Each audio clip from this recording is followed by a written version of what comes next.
Vriende, baie hartlik welkom by ons derde Pinksterboodskap. Mag die Here hierdie Pinkster ons nader aan hom bring. Ook vir julle wat inluister, laat my dink aan die tyd toe ek heeltemal alleen hier gestaan het tydens COVID. Maar dit is my lekker om julle vanaand hier te sien en dankie dat julle die moeite doen om vanaand hier te wees. Ons is vanaand nog hier tot en met donderdag aand. Kom ons maak net ons oë toe en word vir 'n oomblik stil voor die Here. En as ons stil word voor hom, kom ons vra die Heilige Gees om vanaand vir ons te help om hierdie twee vrae spesifiek oor na te dink. Watter verskonings maak ek en jy soms as die Here ons roep? Daardie gevoel wat ons soms kry, dat ons iets moet doen, 'n verskil moet maak, en partykeer net nie daarby uitkom nie. Wat is ons verskonings gewoonlik in daardie geval? En dan die tweede vraag vanaand is, waarvoor dink jy roep die Here vir jou? Is daar iets wat jy op jou gemoed het, wat jy voel die Here wil hê, jy vir hom spesifiek moet doen? Kom ons maak net ons oë toe in 'n oomblik van gebed.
Liewe Here, ons roep vanaand vir U aan.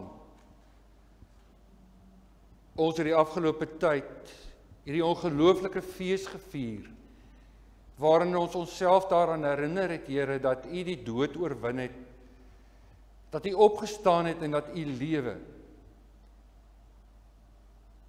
En met dit alles, Here, het U 2000 jaar gelede aan die disippels beloof dat hulle sal krag ontvang wanneer die Heilige Gees oor hulle kom.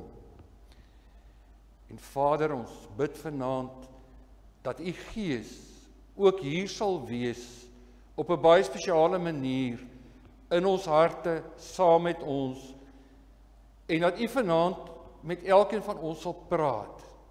Here, dat ons vanaand en in hierdie week wat kom, gereed sal maak vir Pinksterfees. Dat ons weer die krag van U bloed en die krag van U woord en die krag van U Gees in ons lewens sal ervaar. Ons bid vanaand, Here, dat wanneer ons in hierdie gedeelte oor nadink en baie spesifiek oor die betekenis en die sin van die lewe en ons vir onsself afvra, wat maak ons hier, dat ons vanaand sal hoor, ons is hier om gehoorsaam te wees aan U.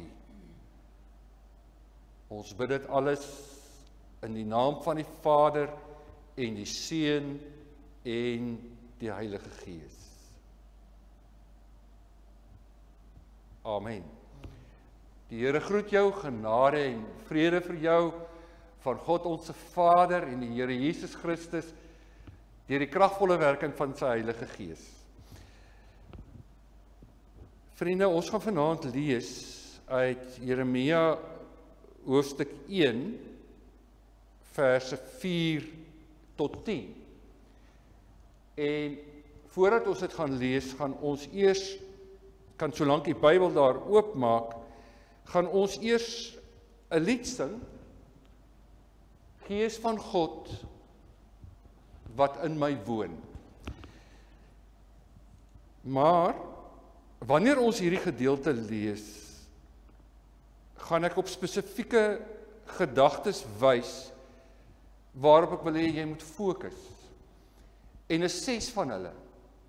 So wanneer ons dit lees, hou asseblief hierdie 6 gedagtes agter in jou gemoed. Maar kom ons sing hierdie lied saam tot eer van die Here.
As ons nou hierdie gedeelte lees, dan is die heel eerste gedagte, vriende, om te dink oor dit wat God weet, God se persoonlike kennis. Want ons weet dat die Here elkeen van ons al geken het, nog voordat ons in ons moederskoot was. Trouwens, hy sê dit in die gedeelte wat ons gaan saam lees. En hy het ook so vir Jeremia geken. Nou, hoe voel dit vir jou om te weet dat die God wat ons aanbid jou al so lank ken?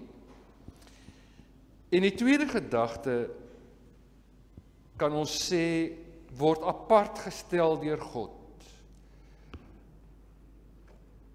Dit is sodat ons, wanneer ons die gedeelte lees, besef dat die Here op 'n baie spesifieke manier vir Jeremia geroep het, en dat hy hom by die naam geroep het, en dat hy hom 'n spesiale plek gee, en so gee die Here vir elkeen van ons ook 'n baie spesiale plek in die lewe. Hoe voel dit? Wat beteken dit vir jou om deur die Here op 'n baie spesiale manier geroep te word? En hoe maak jy dit op jou lewe van toepassing? Watter invloed het dit op jou lewe? Die derde gedagte is 'n ding waarmee ons almal baie sukkel. Daardie hele gevaarlike woordjie om te twyfel. Kyk, ons kan twyfel. Ons het dit uitgedink. En Jeremia het definitief getwyfel. Julle sal sien in die gedeelte, hy het gevoel hy's te jonk en hy kan nie praat nie. Maar in hierdie omstandighede kom die Here na hom toe en hy sê vir hom, maar Jeremia, ek verseker jou, ek sal by jou wees. En dan is die vraag, hoe kan ons onsself twyfel oorkom en net staat maak en net vertrou op die almag en die genade van die Here? Die vierde gedagte gaan oor gehoorsaamheid om gehoorsaam te wees aan God se bevele. Daardie opdragte wat die Here vir ons gee. Want die Here praat met Jeremia in hierdie gedeelte en dan gee hy vir hom hierdie opdragte, hy gee vir hom hierdie bevele om te doen, want hy stuur hom uit en te praat soos wat die Here wil hê, hy moet doen en praat. En net so gee die Here vandag nog vir ons bevele en opdragte. En die vraag wat ons hier moet vra is, hoe kan ons getrou wees aan God se bevele in ons eie lewens? Hoe kan ons hierdie bevele wat die Here vir my en vir jou gee, uitleef elke dag in elkeen van ons se lewens? Die 5de gedagte gaan oor die teenwoordigheid van God.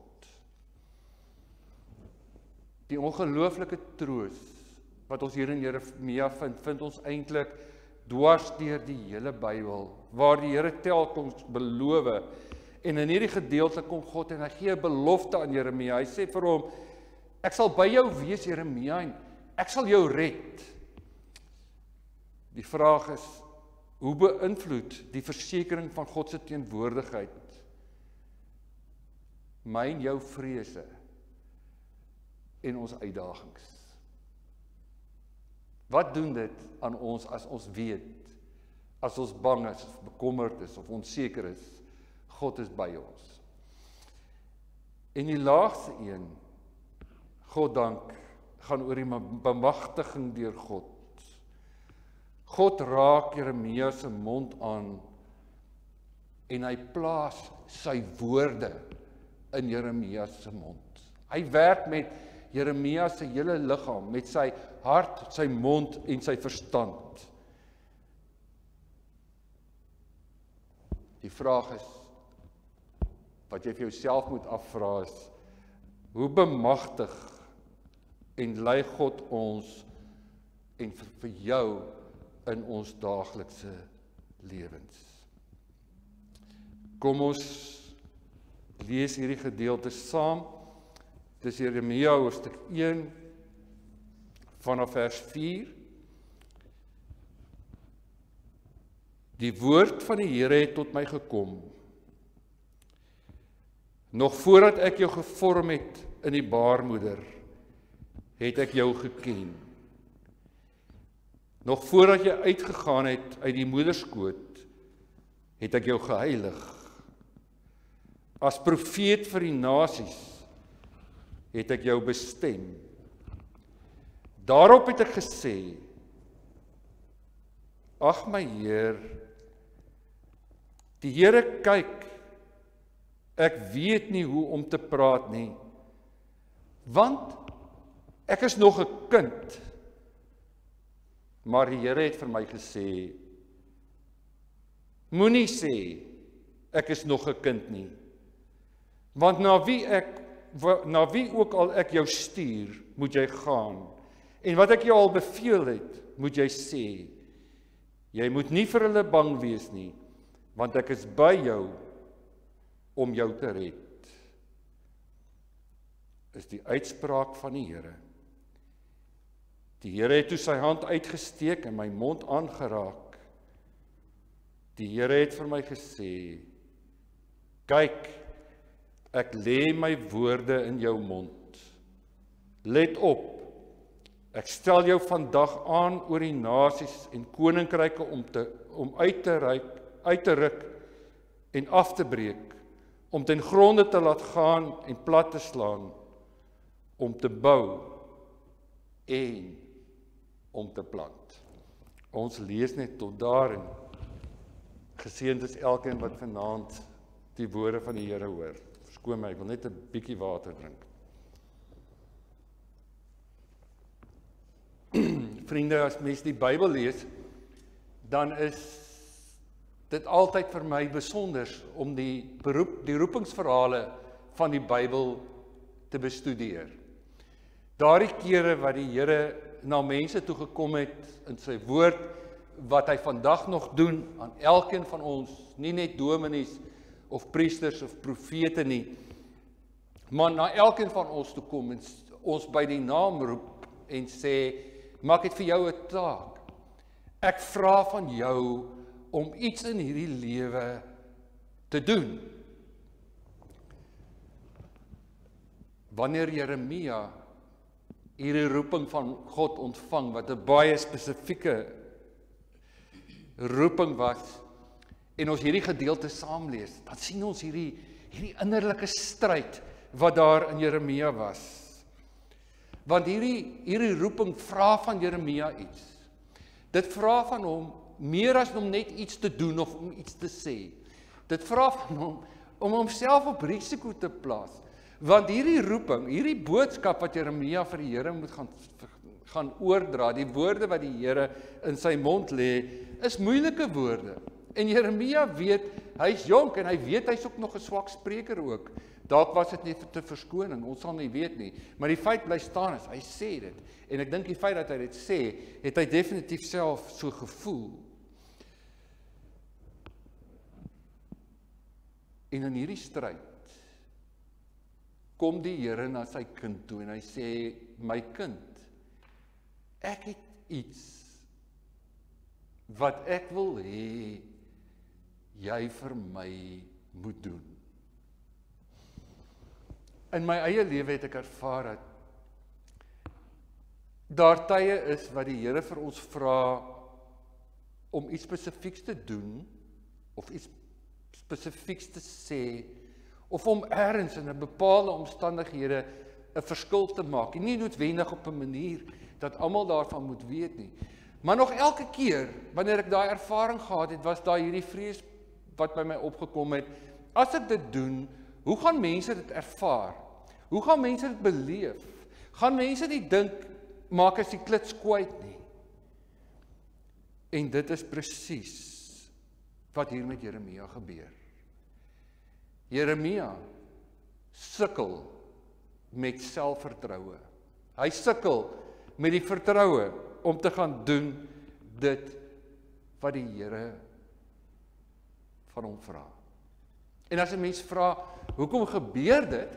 Dan dink ek het baie te doen met die stories wat mense vertel. Jeremia sê dit ook in hierdie gedeelte.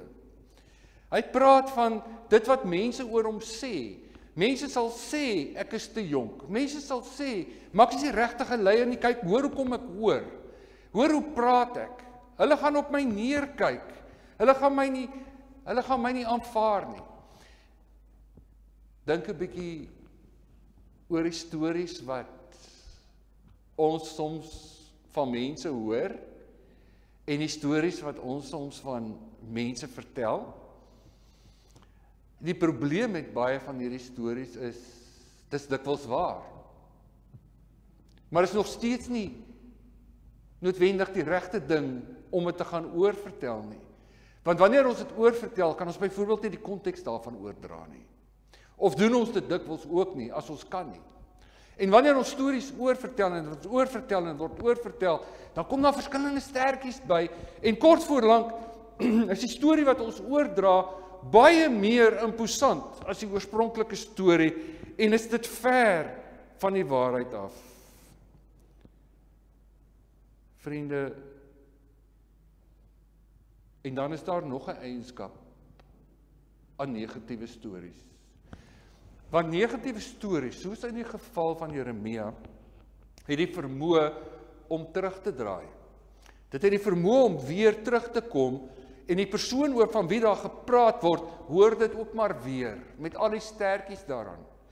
En natuurlik sou 'n mens daarna kon luister en kon sê, maar dit is tog nie waar nie, ek gaan my nie daaraan steur nie. Dit is waarskynlik die volwasse manier om dit te hanteer. Maar ons is mense, en kort voor lank begin ons hierdie stories hoor, al is dit nie waar nie, dan begin ons daaroor nadink, en na ruk, dan begin ons vir onsself sê, maar is dit nie dalk waar nie? Is dit nie dalk hierdie swakkeling wat so oorkom nie? Vriende, en is hierdie omstandighede wat Jeremia kom jakkalsdraaie gooi. En is in hierdie omstandighede wat die Here na Jeremia toe kom en vir hom sê, my kind, jy moenie vir hulle bang wees nie. Hoekom nie? Want ek is by jou en ek sal hulle red. Ek sal jou red. Ek sal jou dra. Ek het net nou so vinnig daaroor nagedink en daarna verwys na die gedagtes wat die Here soms in ons gemoed plaas. Die woorde wat die Here dikwels in ons harte plaas. En dat ons sou nou vanaand kon sê, ag, dis seker maar net ons verbeelding, maar my ondervinding is nog altyd, as die Here regtig vir jou roep, en as die Here regtig vir jou sê, gaan maak daar 'n verskil, of gaan gee net daar 'n glimlag, of gaan besoek net daar, of doen daar 'n gebed, of gaan gee iets daar van jouself, dan weet jy in jou hart, jy hoef nie daaraan te twyfel nie, dat dit is wat die Here op daai oomblik van jou vra nie. Jeremia het nie getwyfel dat die Here met hom praat nie. En miskien as jy twyfel, moet jy dit nie doen nie. Maar my ondervinding is dat as die Here van jou iets vra, dan weet jy. En Jeremia het geweet. En Jeremia het hierdie een boodskap gehoor wat ons vanaand moet hoor, vriende. Die Here het vir Jeremia gesê, my kind, as ek jou roep, moet jy gehoor gee. Moet jy gehoorsaam wees. En oor hierdie woordjie gehoorsaamheid wil ek net vir 'n oomblik 'n paar gedagtes vanaand noem. Ons het die gewoonlik wanneer ons hoor die woord gehoorsaam, dan dink ons dadelik, maar die teendeel daarvan is om ongehoorsaam te wees. Wat natuurlik waar is. Maar is meer ingewikkeld in hierdie konteks as dit. Ons kan alles doen wat reg is en wat mooi is en wat goed is. Maar ons kan nog steeds, ten spyte van die feit dat ons goeie mense kan wees en liewe kinders van God kan wees, kan ons nog steeds gehoorsaam wees. As 'n ma vir haar kind sê, jy's 'n ongehoorsame kind, dan is die ma kwaad. Dan spreek die ma die kind aan. Dan is die kind op daai oomblik in 'n verkeerde kant. Dan doen hy nie reg nie. As die Here hier As die Here hier praat van gehoorsaamheid, dan praat hy van nie net om reg te lewe en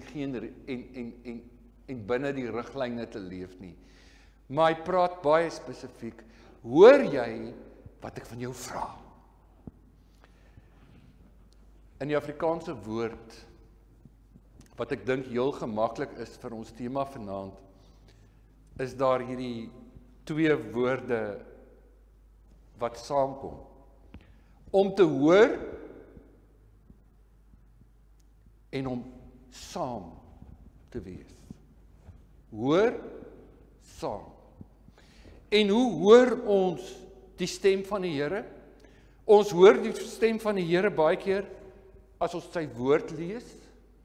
Ons hoor die stem van die Here in die natuur. Ons hoor die stem van die Here in die glimlag van 'n kind, of van iemand wat huil, of van iemand wat ons sien swaar kry. Ons hoor soms die stem van die Here in 'n droom, dalk 'n stem uit die hemel uit, wat in ons gedagtes praat, of dalk net iets in ons gemoed. Maar ek en jy kan nie sê, ons hoor nie God se stem, ons hoor hom. Ons hoor hom baie goed. Maar dit bring ons by die woordjie saam. En dis daardie woordjie wat ek dink die appel maak op my en jou. Is ons bereid om met dit wat ons hoor saam te gaan? As die Here iets op ons gemoed lê om saam met die Here daardie taak aan te pak. En daar is iets moois in die manier hoe ons dit vanaand sê, vriende, want as die Here vir ons vra om te hoor en saam met hom te wees, dan gee hy vir ons hierdie twee beloftes wat hy ook vir Jeremia gegee het. Hy sê, ek is by jou om jou te red. Dis die een ding waarin ons nie hoef te twyfel nie. In die moeilikste, in die slegste, in die mees kwesbaarste omstandighede, is die Here op 'n besonderse manier by ons. Hy is altyd by ons. Maar daardie oomblikke wanneer ons die besondere behoefte het om te weet, maar ons is nie alleen nie. Op daardie oomblik is die Here op 'n besonderse manier by elkeen van ons. En die tweede een is, hy sê, jy hoef nie eers bang te wees, dat as jy daar kom, jy nie weet wat om te doen nie. Of dat jy nie weet wat om te sê nie. Want hy sê vir Jeremia, ek lê my woorde in jou mond. Met ander woorde, ek sal vir jou die regte woorde gee om te sê. Maar nie net dit nie. Ek sal vir jou wys hoe om op te tree. Ek sal vir jou wys waarom te staan, waarom stil te bly, waarom te glimlag, waarom te huil. My kind, ek sal vir jou dra. En dis dieselfde twee beloftes wat God vir jou en vir my gee. God is by jou. God gee jou woorde. Hy laat jou nie in die steekie. Ek wil afsluit om net weer aan te sluit by ons tema vir die week. Wat op aarde maak ons hier? Ek het net vanoggend gekyk weer na so 'n videoklip van wat van ver af gebeur hier vanuit die sterre hemel, net teen 'n vinniger spoed, en dan fokus dit in dan kom die aarde en nog nader, sê nou maar Afrika en nog nader, die Weskaap, tot dit uiteindelik fokus op een mens hier in Tamboerskloof. Vriende, ons is 'n klein korreltjie, klein in die skepping van God. En dit maak ons, as ons so daaroor nadink, nederig en bang, want hoe belangrik kan dit dan nou eintlik wees wat ek dan nou kan doen? Hoe belangrik kan dit nou wees wat hier in Tamboerskloof gemeente en in die stad Kaapstad gebeur? Hoe belangrik kan dit nou wees wat die Here van my en van jou vra om te doen, as ons so nietig is in terme van die groter prentjie? Dis dan wanneer ons moet hoor wat het op Pinkster gebeur. Die Here het sy gees vir ons gegee. Die Here het sy gees vir sy kerk gegee. Die Here het sy gees vir elkeen van ons gegee en in ons en by ons en onder ons kom woon. En die Here is hier ook in hierdie kerkgebou op 'n baie spesiale manier. En dis hier waar die almagtige God ons kom waarde gee. Waar hy na my en jou toe kom en sê, jy is nie net 'n sandkorreltjie in hierdie hele skepping wat nie belangrik is nie. Ek het vir jou gesterf. Maar meer is dit, ek maak jou deel van my koninkryk. Nie net as 'n werker of iemand wat hier iets moet doen nie, maar hy noem ons erfgename. Ek maak jou 'n kind van hierdie koninkryk. Ek maak jou my kind. En as ons praat in terme van hierdie beeld, dan moet ons dit baie goed verstaan, vriende, want ons ken die gedagte as ons kindertjies vir die eerste keer vashou. Watter ongelooflike deernis ons vir hierdie kindertjies kry. Hoekom? Want is ons kinders. Dis die kinders vir wie ons liefhet. En dis daardie gevoel wat die Here na ons toe kom en sê, wat ek vir jou het. En daarom, my liewe kind, is dit belangrik vir my dat jy gehoor gee van wat ek jou vra. As ek jou vra om jou lewensmaat, jou man of jou vrou of jou vriend of jou vriendin lief te hê, dan vra ek vir jou om te hoor. As ek jou vra om met iemand te gaan praat, of om vir iemand iets te gaan gee, of ergens betrokke te wees, of om 'n verskil te maak in hierdie gemeente, dan vra ek vir jou om te hoor. En ja, jy sou baie kon sê. Ons sou baie dinge kon sê. Ons sou kon sê ons het nie tyd nie, ons sou kon sê ons het nie die vermoë nie, ons het nie die opleiding nie, dis nie ons nie, dis dalk die enigste dag van die week wat ons iets anders kan doen, daar's baie ander belangrike dinge om te doen. Ons sal 'n miljoen dinge kan doen. En is dan wat ons moet hoor. Die Here sê vir ons, my kind, jy was vir my so belangrik, dat ek my lewe vir jou gegee het, dat ek by jou woon en jou dra. Asseblief, stap hierdie pad saam met my, want ek is jou God, en my Gees sal jou lei en vir jou die krag gee. Amen.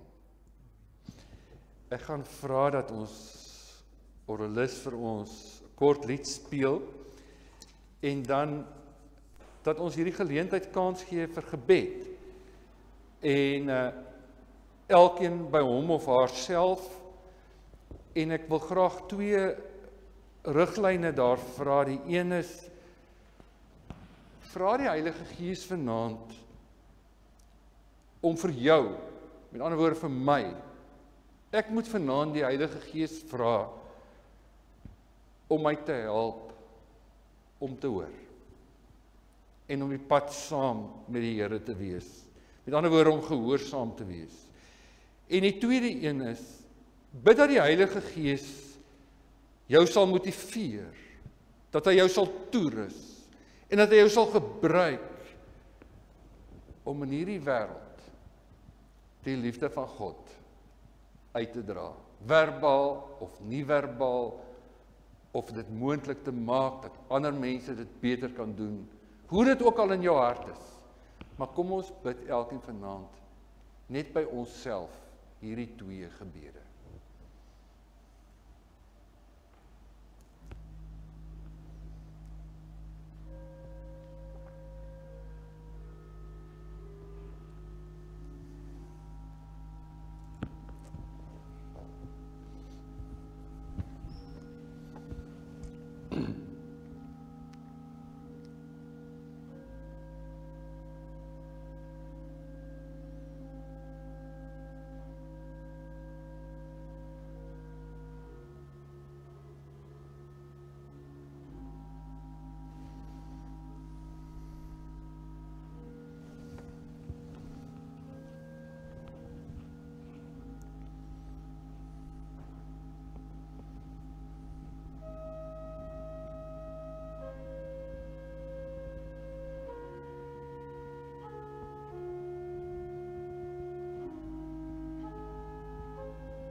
Liewe Here, ons bely vanaand dat ten spyte van die feit dat ons kerk is, ten spyte van die feit dat ons bely, ons glo in 'n heilige algemene Christelike kerk, 'n kerk wat daar is omdat U in en onder ons woon, bly ons dikwels ongehoorsaam.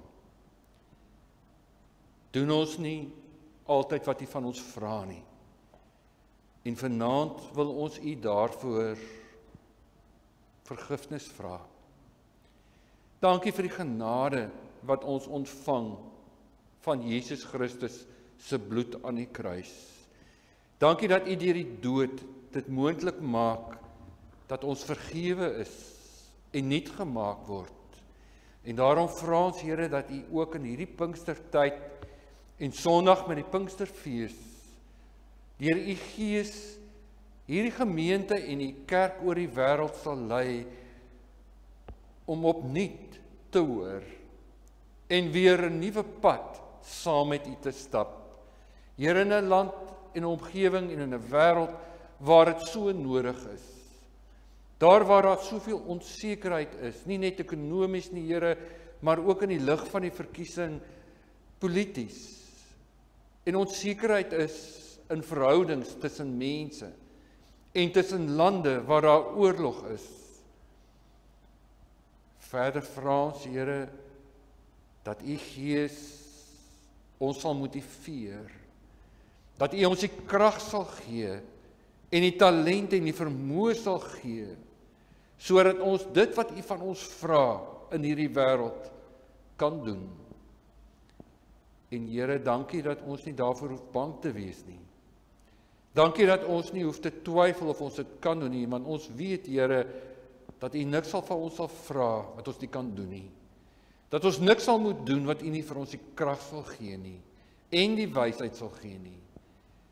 En Here, dat dit wat ons kan doen is klein en dalk in ons oë nietig, nie onbelangrik nie, Here, maar ons glo dit kan nie 'n verskil maak nie. Dankie dat U vir ons kom sê, soos wat U die broodjies en die visse vermeerder het, so kan U ook ons behoeftes, ons dade, ons glimlagte, ons getuienisse groot maak tot eer van die heilige naam. Amen. Ons sluit af met die lied Vader, Seun en Heilige Gees.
Kyk gerus later na die program vir die res van die week. En as jy nie haastig is vanaand nie, drink gerus saam met ons, geniet iets saam met ons daar agter en ontvang die seën van die Here en ons sien mekaar môre aand en laat sy seën met elkeen van julle wees. Mag die genade van ons Here Jesus Christus, die liefde van God die Vader en die saamwees van die Heilige Gees elke oomblik met julle wees. Amen.